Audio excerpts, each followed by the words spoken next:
When Donald Trump agreed to meet Kim Jong Un in 2018, he expected many things. What he didn't expect was this. As his delegation prepared for high-stakes nuclear talks, Trump was briefed on North Korea's presidential aircraft, an aging Soviet-era relic. Outdated, unreliable, and barely airworthy. But when the American team caught a glimpse inside the jet, jaws dropped. This wasn't a battered IL-62M. This was a flying palace. Plush white leather armchairs, polished rosewood tables, crystal ashtrays, gold-trimmed interiors. It was as if someone had taken a Cold War bomber and merged it with a five-star hotel. How did a country under some of the most aggressive sanctions on Earth create something like this? Why does a regime struggling to feed its people spend millions maintaining a vintage aircraft from the 1960s that looks ready to host royal banquets? And perhaps the most important question, why didn't Kim Jong Un actually fly it to meet Trump? The answers lie in one of the most secretive aviation operations on the planet. In this video, we'll take you inside Chammae-1, the aircraft that defied international bans, stunned world leaders, and became a bizarre symbol of North Korean power. But stay until the 11-minute mark, because what we found in Kim's other transportation fleet will change the way you see this regime forever. Most world leaders travel in ultra-modern aircraft, think Boeing 747s equipped with missile defense systems, medical suites, and encrypted comms. But Kim Jong Un, he flies in a Cold War dinosaur. Chammae-1, named after North Korea's national bird, the goshawk isn't a sleek Gulfstream or a billion-dollar Boeing. It's a Soviet-built Ilyushin IL-62M, a jet first introduced in 1963. That's 6 years before humans walked on the moon. Most countries retired this aircraft decades ago. It's notoriously hard to maintain, expensive to operate, and lacks modern avionics. Today, fewer than 14 IL-62Ms are believed to still fly, and almost all of them belong to North Korea. So why would Kim Jong Un, a leader obsessed with power projection, choose a plane that looks like it belongs in a museum? Simple. Symbolism. North Korea didn't just keep the IL-62M, they transformed it, stripped it down, rebuilt it, reinforced it, reimagined it. What emerged wasn't just a plane, it was a mobile throne. From the outside, it's painted white with bold Korean script along the fuselage and a massive red star on the tail, a flying billboard of national pride. But the interior, that's where things get surreal. This isn't about efficiency or safety. It's about making a statement: I have what you think I shouldn't have. And that makes Chammae-1 more than a plane. It's a paradox, outdated, yet defiant, primitive, yet luxurious. And the story only gets stranger from here. Step inside Chammae-1 and the contradictions hit you like cabin pressure at 40,000 feet.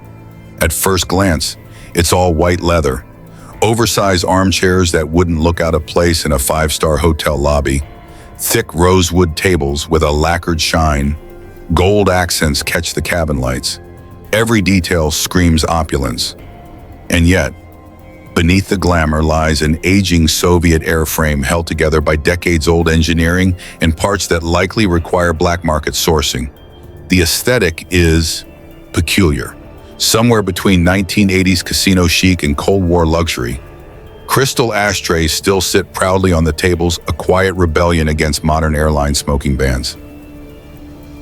It's not just design, it's defiance. But make no mistake, this isn't just for show.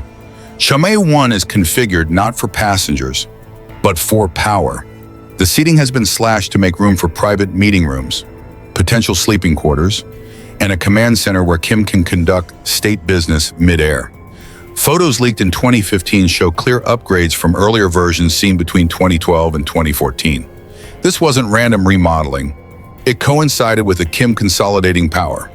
He wanted a jet that matched his image: young, ruthless, rich, and impossible to ignore. But here's the kicker: luxury. This bold isn't easy to hide or maintain.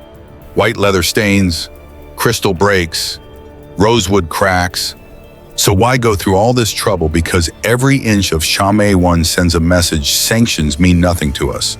It's North Korea's version of a flex, not in stealth, not in speed, but in the bold, unapologetic display of luxury that the world swore they'd never have. And yet, There's one question no one could answer if the jet is so impressive. Why didn't Kim fly it to meet Donald Trump in June 2018 as the world watched the historic summit between Donald Trump and Kim Jong Un unfold in Singapore? One detail slipped under the radar.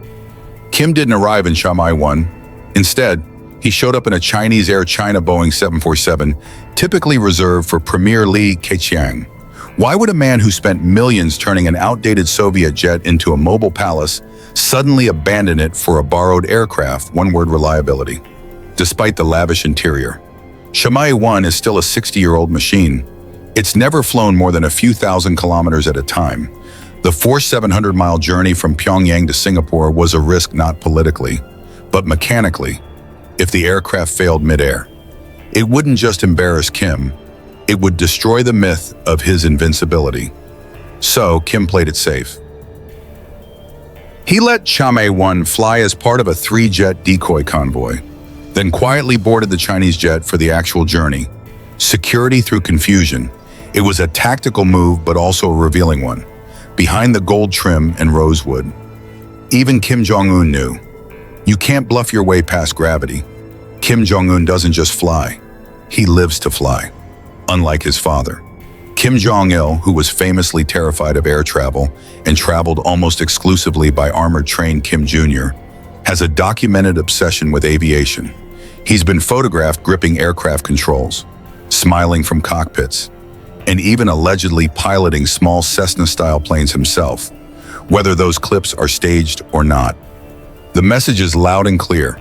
This is a leader unafraid of altitude. He's built private runways near several of his villas across North Korea, runways that don't serve military aircraft or civilian transport, but are designed for his personal fleet. Reports from state media have shown him hosting aerial competitions for elite pilots, turning flying into both a national spectacle and a loyalty test. This generational shift is telling, where Kim Jong-il preferred secrecy and stillness. Kim Jong-un wants movement, mobility, and visibility. Air travel is no longer a risk, it's a stage where every runway arrival is choreographed, every cabin photo carefully framed, every takeoff a symbol of dominance. And Chammae-1, it's the crown jewel in that performance. Even when he doesn't use it, it looms large like a prop from a Cold War drama. Equal parts real and mythological. But aviation is just one part of Kim's mobility empire. Because when the skies become too risky, he turns to something far older, yet somehow even more extreme. An armored train longer than 5 football fields, wrapped in steel, loaded with weapons, and serving luxury meals fit for a czar. And that, we're diving into next. If Chammae-1 is Kim's airborne throne, then his armored train is his moving fortress. It's not just one train, but 3.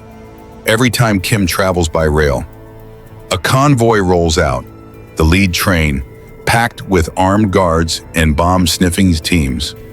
The middle train, where Kim resides. The rear support train, carrying staff, supplies, and occasionally armored vehicles. It's more than transport, it's a military operation. The train itself, a beast, nearly 600 meters long, heavier than most freight convoys. Its top speed, a mere 31 mph, slower than most cyclists. But what it lacks in speed, it makes up for in paranoia. Reinforced floors, bulletproof glass, secret compartments, even anti-aircraft guns have been rumored on board. And yet, the inside tells a very different story. Pink leather armchairs, crystal stemware, polished oak tables, satellite phones, flat-screen briefings, a personal bedroom and dining car where he reportedly dines on fine Bordeaux and imported Swiss cheese. This is not a train, it's Versailles on wheels. And it's deeply rooted in the Kim Dynasty. His grandfather, Kim Il-sung, used trains as command centers during the Korean War. Kim Jong-il practically lived on one. And Kim Jong-un, he's updated the tradition for modern diplomacy, visiting China, Vietnam, and Russia without ever boarding a plane. But it's more than nostalgia. The train is nearly impossible to monitor or intercept. It travels mostly at night, with full air surveillance support. When you can't dominate by air, you dominate by route. And in North Korea, Movement is control. But Kim's flex doesn't end at air or rail. Next, he rolls in style. Literally, wow. When Kim Jong Un hits the ground, he doesn't settle for a motorcade and he unleashes a fleet. Mercedes Maybach S600 Pullman Guards, Rolls-Royce Phantoms, Lexus LX570s, even a gift from Vladimir Putin, an Urus Senat limousine, the armored to Russian presidential standards. These are not just luxury vehicles. They are military-grade fortresses on wheels. The Maybach alone stretches over 21 feet, with bulletproof glass, reinforced steel plating, and VR9 ballistic protection capable of withstanding armor-piercing rounds and grenade blasts. But here's the part that baffles experts. North Korea is banned from importing luxury goods under United Nations sanctions. So how did these cars get there? Smuggling on an international scale. One report traced a pair of Maybachs shipped from Rotterdam in 2018. The route Netherlands, China, Japan, South Korea, Russia, North Korea, over 5 countries, multiple cargo ships, shell companies, and a whole lot of diplomatic blindness. Daimler, Mercedes' parent company, has stated they have no idea how their cars ended up in Pyongyang, but inside North Korea. It's not a mystery, it's a message. Kim uses these vehicles not just for show, but for reward. He's gifted Mercedes sedans to loyal generals and party members. Because in a country where most people rely on bicycles, a German limousine is more than a car. It's currency, it's power, it's proof that loyalty pays. And Kim, he rides in the front of the convoy with the world watching and the rules burning in his rearview mirror. When Kim Jong Un isn't flying or riding steel across continents, he escapes by sea aboard a yacht that rivals anything docked in Monaco. Meet the Princess 95, a British-designed superyacht estimated to cost around $7 million, despite strict international bans on luxury exports to North Korea. This floating mansion made its way into Kim's hands and became his personal island of decadence. It first surfaced in 2013 during Kim's visit to a fishery station. But the yacht's real purpose isn't agriculture, it's isolation in style. The vessel features multiple staterooms, a full-size dining room, wide-open decks for entertaining, and possibly even a helipad. Former NBA star Dennis Rodman, one of the few Westerners to visit Kim's private island, described the yacht as a cross between a ferry and a Disney boat. Translation: gaudy, grand, and way too much. But again, the big question, how does a nation locked under sanctions afford any of this? Just like the limousines, this yacht likely arrived through illicit supply chains involving European brokers, falsified manifests, and flag of convenience vessels to the outside world. It's a scandal to Kim Jong Un. It's a message: I can have what you say I can't.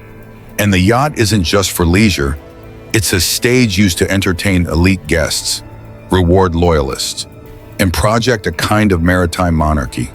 Because when a dictator wants to flex, a runway isn't enough. Neither is a train or a convoy, sometimes. He needs a yacht gliding across the East Sea, champagne in hand, watching the world try and fail to contain him. And yet, the real power of these luxuries isn't in speed, steel, or even price. It's in the illusion they create. Every dictator has a message. For Kim Jong Un, that message travels at 31 meters, cruises at 40,000 feet, and floats just off the coast in glossy fiberglass. His transportation fleet isn't just about comfort or status, it's about optics. Every jet, train, limo, and yacht is carefully curated to tell a story. We are powerful, we are untouchable, and the world's rules don't apply here. It's not a coincidence that every publicized journey, whether it's to a summit, a missile launch site, or a state factory, is staged around these vehicles. When Kim arrives, he doesn't just step out, he emerges from behind bulletproof doors, down red-carpeted stairs, into a crowd of generals clapping in perfect synchronization. Cameras flash, music swells, and somewhere in the background, a multi-million-dollar Maybach purrs like a tiger in a cage. This is theater. A meticulously controlled performance broadcast to a domestic audience, starved for pride, and to an international audience stunned into silence. And the deeper truth, none of it's about getting from point A to point B. It's about turning the journey itself into a weapon. Because if you can roll up to the DMZ in a smuggled German limousine, or arrive at a peace summit in a borrowed Boeing flanked by decoy jets, you're not just breaking sanctions. You're breaking the illusion of containment. And in doing so, Kim isn't just moving through geography, he's manipulating narrative. One vehicle at a time. But what happens when the illusion cracks? That's where we're headed next. Chammae-1, the armored train, the Maybach convoy, the $7 million yacht, they're more than symbols. They're stories, carefully crafted, ruthlessly protected, and deliberately exaggerated. But behind the white leather, bulletproof glass, and rosewood tables lies a darker truth. In a country where the average citizen earns less than $2 a day, Kim Jong Un travels in vehicles that cost more than most North Koreans will make in 1,000 lifetimes. His transportation empire isn't about necessity, it's about control. Control of image, control of perception, control of fear. To his people, these machines say our leader is invincible. To his enemies, we are more capable than you think. To the global stage, sanctions don't work. And maybe they don't. Despite decades of international pressure, Kim's fleet continues to expand through shadow deals, smuggled shipments, and silent partnerships. Because in North Korea, luxury isn't just personal, it's political. Every flight, every motorcade, every meal served on board and as propaganda wrapped in leather and trimmed in gold. And the irony, the jet that stunned Donald Trump never even left the ground for that historic meeting, because even the most lavish illusion can't escape gravity. But the question remains, what does this say about the world that keeps letting it happen? You tell us, comment below. Do you think Kim Jong-un's transportation empire proves sanctions have failed, or is it all just smoke and mirrors?